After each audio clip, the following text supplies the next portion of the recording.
주님의 은혜와 사랑이 오늘 저와 여러분의 심령에 넘쳐서 우리의 마음과 입술이 주님을 높이고 주님을 증거하고 주님을 찬양하며 살아갈 수 있기를 주님의 이름으로 축복합니다. 우리 옆에 계신 분들과 인사 나눕시다. 사랑합니다. 축복합니다. 사랑합니다. 축복합니다. 사랑합니다. 축복합니다. 우리 주님의 은혜와 사랑이 모든 성도님들의 가정과 삶에 넘치시기를 주님의 이름으로 축복합니다. 구약 성경의 핵심을 이루는 것 가운데 하나가 바로 언약입니다.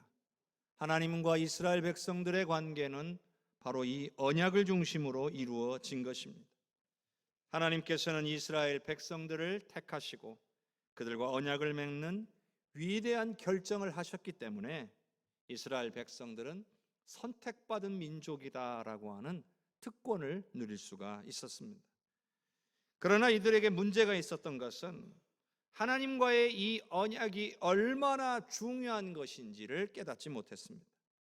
그들이 땅을 차지하게 되고 그리고 그 땅에서 풍요를 누릴 수 있게 된 것이 바로 하나님께서 언약을 지키셨기 때문이라는 사실을 잊어버린 겁니다. 그래서 스스로가 언약을 깨뜨리는 행위들을 행하면서 결국 하나님과 점점 멀어지기 시작했고 나라가 망하고 그리고 포로로 끌려갈 수밖에 없는 그런 심판을 당하게 된 것입니다. 오늘 말씀이 포함된 이사야 66장에는 언약을 지키지 않는 자들에게는 심판이 임하게 될 것을 말씀하고 있죠. 그러나 그런 가운데서도 하나님과의 언약을 기억하고 그 언약을 지키는 자들에게는 하나님의 구원이 임할 것을 말씀하고 계십니다. 이는 장차 남유다가 망하고 바벨론의 포로로 잡혀가게 되었을 때에 왜 우리가 망했는가? 왜 우리가 이렇게 포로로 끌려갈 수밖에 없었는가? 이것이 바로 우리가 하나님과의 언약을 소홀히 한 결과다. 이거를 깨닫도록 하기 위함이었습니다. 그래서 회개하고 돌아서서 여기서라도 구원의 약속을 믿고 말씀대로 살아야겠다 몸부림치도록 하기 위함이었던 거죠. 그리고 우리는 돌아갈 수 없지만 우리의 후손들이 돌아갈 때를 대비해서 자손들에게 부지런히 하나님의 말씀을 가르치도록 하기 위함이었던 거예요. 오늘 이 말씀 속에는요, 하나님의 백성들이 언약에서 멀어지게 된 배경을 설명하고 있어요. 바로 예배죠.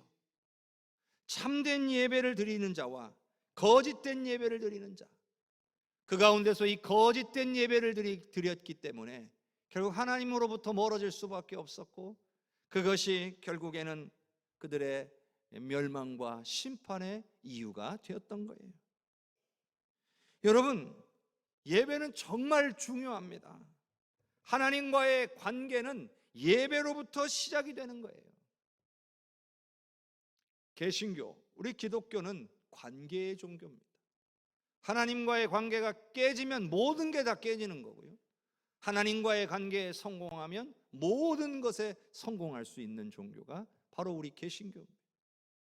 그걸 깨닫지 못하면 우리는 제대로 된 신앙생활을 할 수가 없는 거예요. 그런데 이스라엘 백성들이 놓쳤던 게 뭐냐? 바로 참된 예배였다는 겁니다. 하나님이 원하시는 예배를 드리는 것이 아니었습니다. 내가 원하는 예배를 드리는 것에 만족을 했다는 거예요. 여러분, 예배의 중심은 하나님이십니다. 하나님이 중심이시기 때문에 하나님이 원하시는 예배를 드려야 돼요. 하나님이 원하시는 예배가 바로 참된 예배입니다. 그러니 우리는 이 참된 예배가 뭔지를 분명하게 깨달아야 됩니다. 오늘 이 말씀을 통해서 우리가 참된 예배가 뭔지를 깨닫고 그 참된 예배를 우리 주님께 올려드려서 예배에 성공하실 수 있기를 주님의 이름으로 축복합니다. 자, 이사야 66장 1절과 2절을 같이 읽어보겠습니다.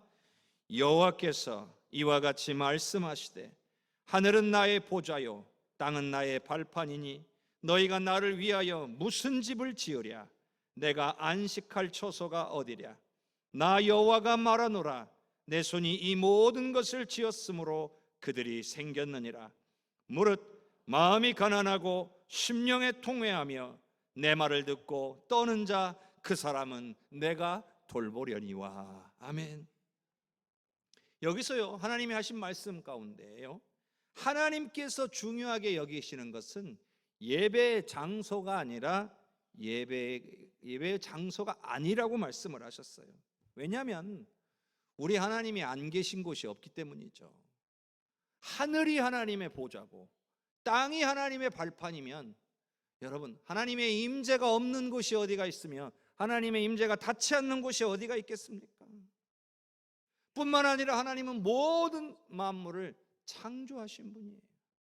이 우주보다 더 크신 분이 하나님이시라는 거예요.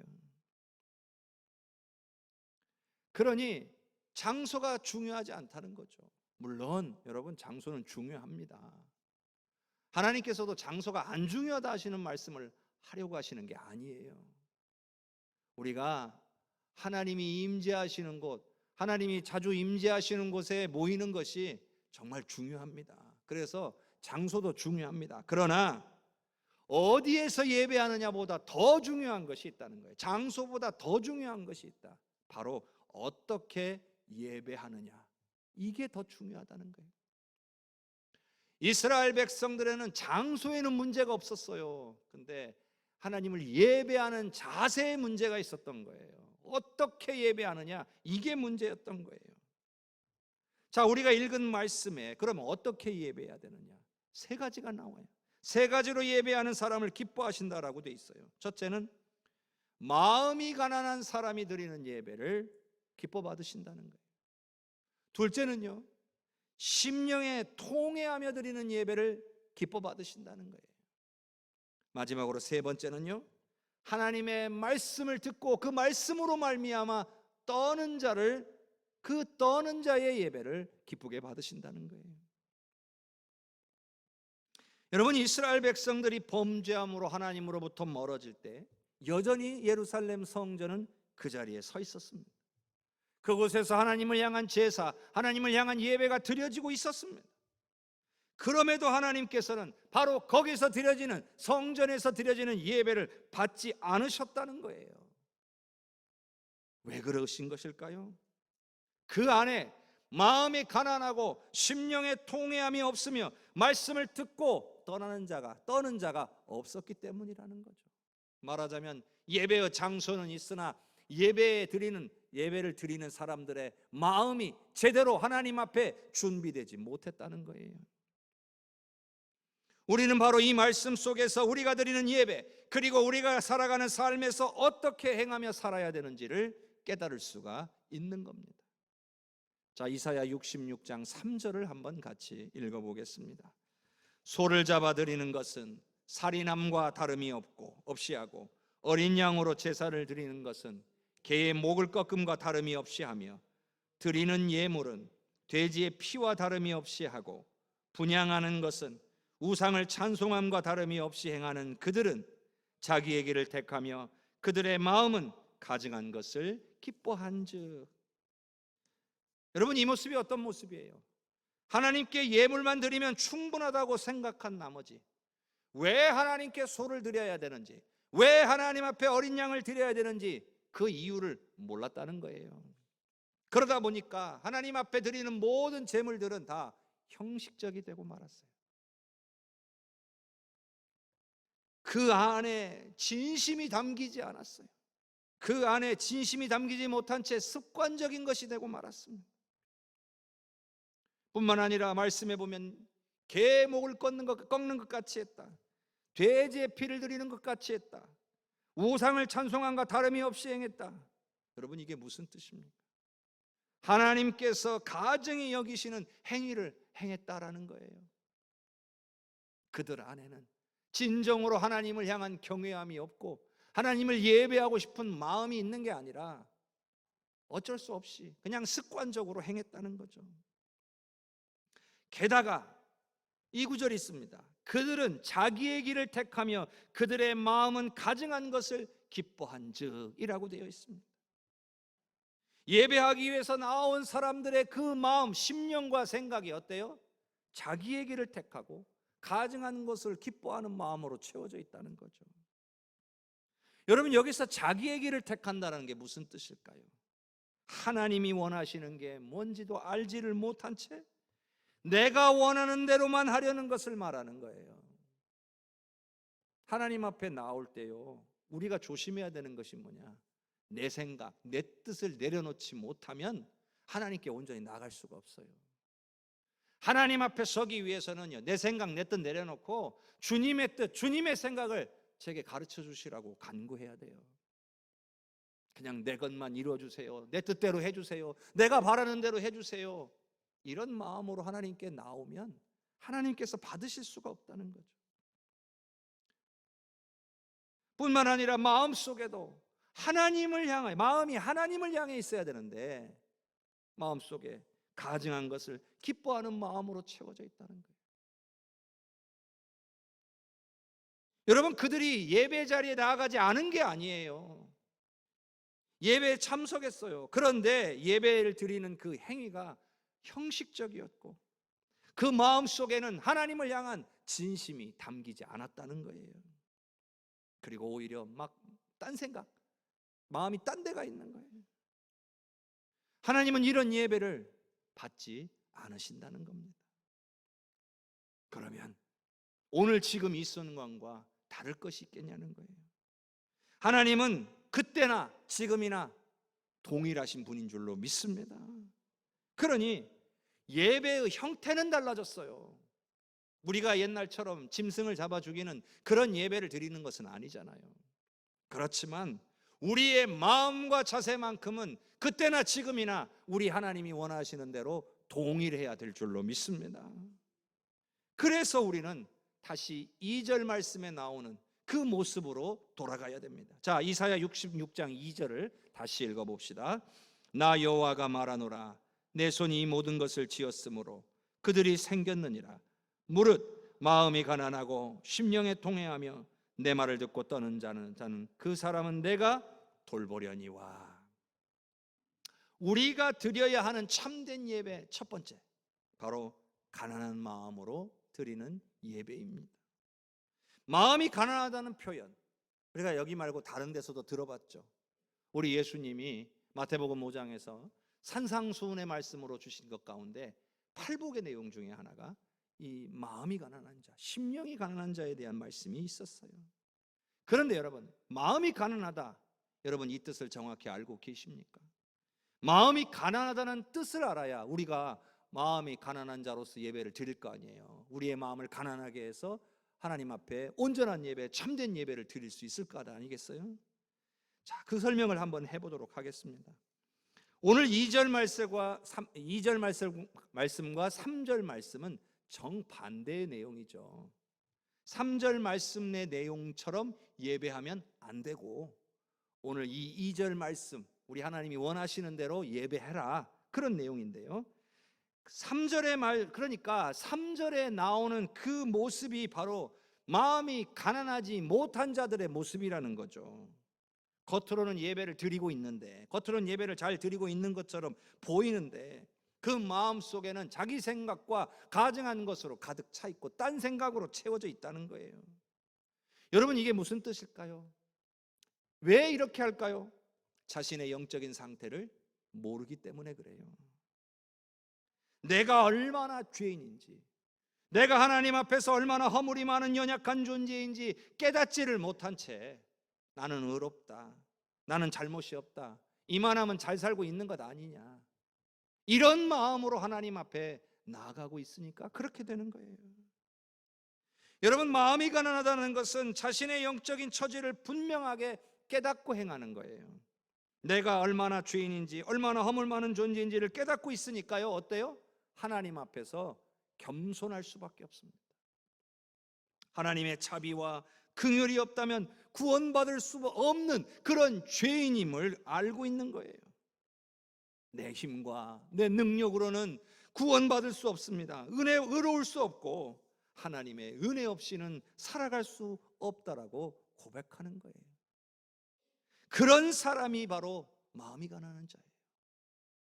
내가 얼마나 죄인인지, 내가 얼마나 허물 많은 연약한 존재인지를 깨닫고 겸손함으로 주님 앞에 나아가 오로지 주님의 은혜와 자비만을 구하는 사람, 바로 그 사람이 마음이 가난한 자예요. 이런 생각과 마음을 가지고 겸손하게 나오는 우리의 예배를 우리 하나님이 기쁘게 받으시는 줄로 믿으시기를 바랍니다. 자, 그래서요, 자신의 이 영적인 처지와 상태를 깨달았기 때문에 그 다음에 행하게 되는 게 뭐냐? 심령의 통회함이 나타난다는 거예요. 이것이 우리가 드려야 되는 참된 예배의 두 번째 자세입니다. 심령의 통회함으로 주님 앞에 나와야 된다는 거예요. 자, 시편 51편 17절의 말씀을 같이 읽어봅시다. 하나님께서 구하시는 제사는 상한 심령이라. 하나님이여, 상하고 통회하는 마음을 주께서 멸시하지 아니하시리이다. 아멘. 이스라엘 백성들은요, 너무나 형식적인 제사를 드렸을 뿐이에요.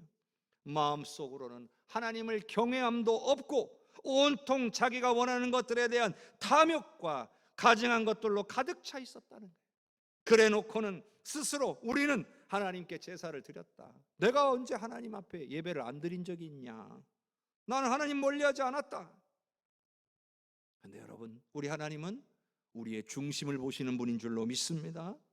우리의 마음과 생각을 다 아시는 분인 줄로 믿습니다. 하나님 앞에서 우리가 어떠한 존재인지를 깨닫지 못하게 되면 그런 일이 생기는 거예요.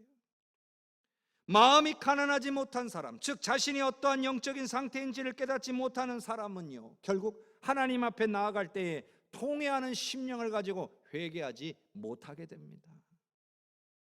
내가 잘못한 게 없는 것 같은데 어떻게 회개를 합니까? 내가 잘못했음을 깨달아야 하나님 앞에 통회할 것 아니겠습니까? 그러면 왜 마음이 가난하지 못할까요? 왜 나의 영적인 상태를 깨닫지 못하는 걸까요? 어떻게 해야 내 마음이 가난해져서 진실로 하나님 앞에 하나님이 받으실 만한 통회하는 심령으로 회개하며 드리는 예배를 드릴 수 있게 되는 것일까요? 그 답이 오늘 우리가 드려야 하는 참된 예배의 세 번째 자세인 내 말을 듣고 떠는 자가 되는 것입니다. 자, 하나님의 말씀을 듣고 떠는 자, 하나님의 말씀을 듣고 떤다는 것이 어떤 의미가 있을까요? 일단은 하나님께서 우리에게 주시는 이 말씀에 대해서 이 말씀을 무겁고 매우 중요하게 받아들인다는 것이에요. 흘려 듣거나 가벼이 듣지 않는다는 말이기도 해요. 말씀 하나하나를 나를 향하신 하나님의 음성으로 듣는 거예요.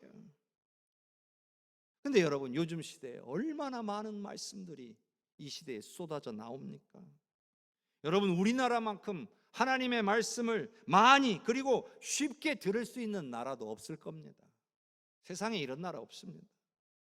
TV에도요 기독교 채널이 여러 개예요. 라디오에도요 기독교 방송 채널이 여러 개입니다. 본인이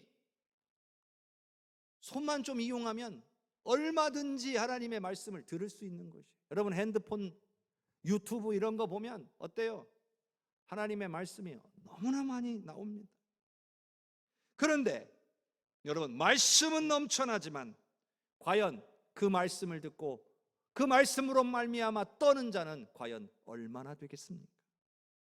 하나님의 말씀을 나를 향하신 하나님의 음성으로 받아들이고 그 말씀을 붙들고 기도하며 그 말씀대로 순종하기 위해서 몸부림치는 사람은 과연 얼마나 되겠습니까? 성도 여러분, 우리가 드리는 예배는요 그냥 참석해서 구경하는 게 아니에요. 예배는 드리는 것입니다. 예배는 하는 거예요. 하나님께서 우리의 예배 가운데 임하실 때에 그 앞에서 하나님을 찬양하고 하나님께 감사하고 기도하고 하나님의 말씀에 귀 기울이는 거예요. 말씀이 선포될 때에 나를 향하신 하나님의 음성으로 받으며 그 말씀대로 살겠노라고 결단하는 겁니다. 여러분, 어떻습니까? 우리는 예배를 드리고 있습니까? 아니면 예배를 구경하고 있습니까?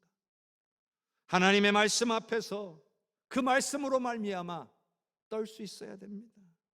가슴에 찔림이 일어나고 깨달음이 있고 회개가 일어나고 감동과 감사가 흘러나와야 되는 거예요.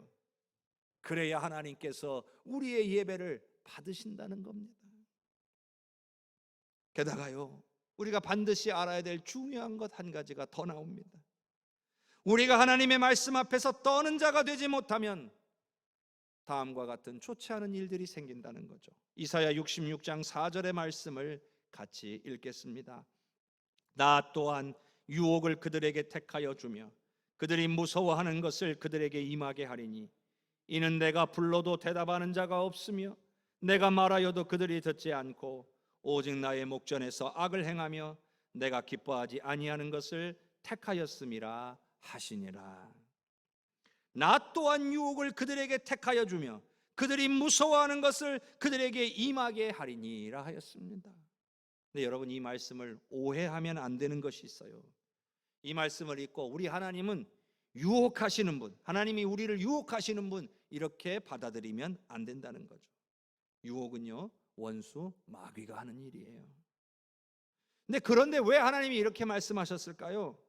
이건 하나님이 이렇게 하신다는 뜻이 아니라 하나님께서 원수 마귀가 우리를 이렇게 유혹하고 넘어뜨리려고 할 때에 하나님이 막아주시는 것이 아니라 허용하신다는 거예요. 그래서 이렇게 되는 이유는 뭐냐? 말씀이 그 심령에 굳게 자리 잡지 못하고 있기 때문이에요. 원수 마귀가 아무리 유혹해도 말씀이 그 심령에 딱 굳게 자리를 잡고 있는 사람은 유혹에 넘어가지를 않습니다. 또 무서워하는 것들이 닥쳐도 말씀으로 힘과 용기를 얻어서 그 두려움을 극복할 수가 있는 거예요.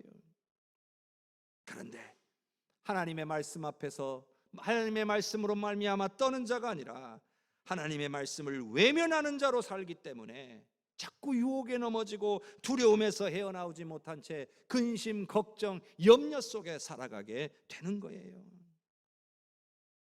여러분, 우리 하나님 침묵하는 분이 아니었어요. 내가 불러도 대답하는 자가 없고 내가 말하여도 그들이 듣지 아니했다는 거예요.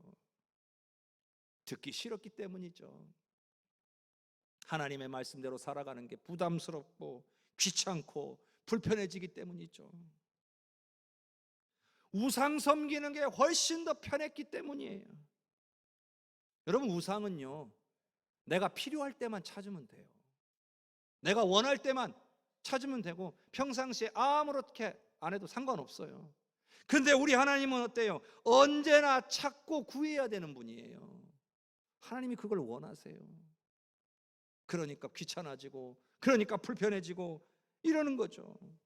근데 여러분, 왜 하나님이 이렇게 우리를 귀찮게 하고 불편하게 하셨을까요?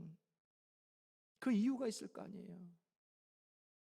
왜 그렇게까지 늘 하나님 앞에 나와 예배하고 늘 하나님을 찾으라고 우리에게 말씀하고 계시는 걸까요?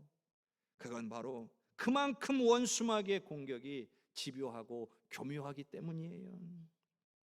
한순간도 우리가 하나님으로부터 멀어져서는 안 되기 때문이에요. 원수 마귀는 우리가 하나님으로부터 멀어질 틈만 찾고 있어요.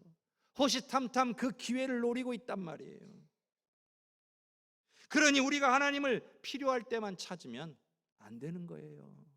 아쉬울 때만 찾거나 혹은 내 안에 막 간절히 바라고 소원하는 것이 있을 때만 찾으면 되는 게 아니라 늘 하나님을 찾아야 된다는 거예요. 내가 필요할 때만 하나님을 찾다 보면 어떤 일이 생기냐면요, 어느 순간 나도 모르게 하나님으로부터 조금씩 멀어집니다. 그렇게 멀어지다 보면요, 점점점 하나님께 나아가는 게 귀찮아지기 시작합니다.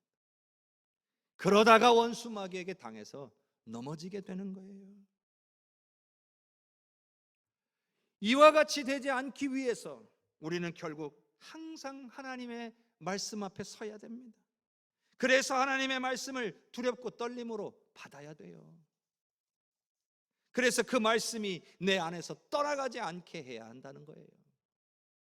자, 이사야 66장 5절과 6절을 함께 읽겠습니다. 여호와의 말씀으로 말미암아 떠는 자들아, 그의 말씀을 들을지어다. 이르시되 너희 형제가 너를 미워하며 내 이름으로 말미암아 너희를 쫓아내며 이르기를 여호와께서는 영광을 나타내사 너희 기쁨을 우리에게 보이시기를 원하노라 하였으나 그들은 수치를 당하리라 하셨느니라. 떠드는 소리가 성읍에서부터 들려오며 목소리가 성전에서부터 들리니 이는 여호와께서 그의 원수에게 보응하시는 목소리로다. 아멘. 5절과 6절은 대상이 분명해요.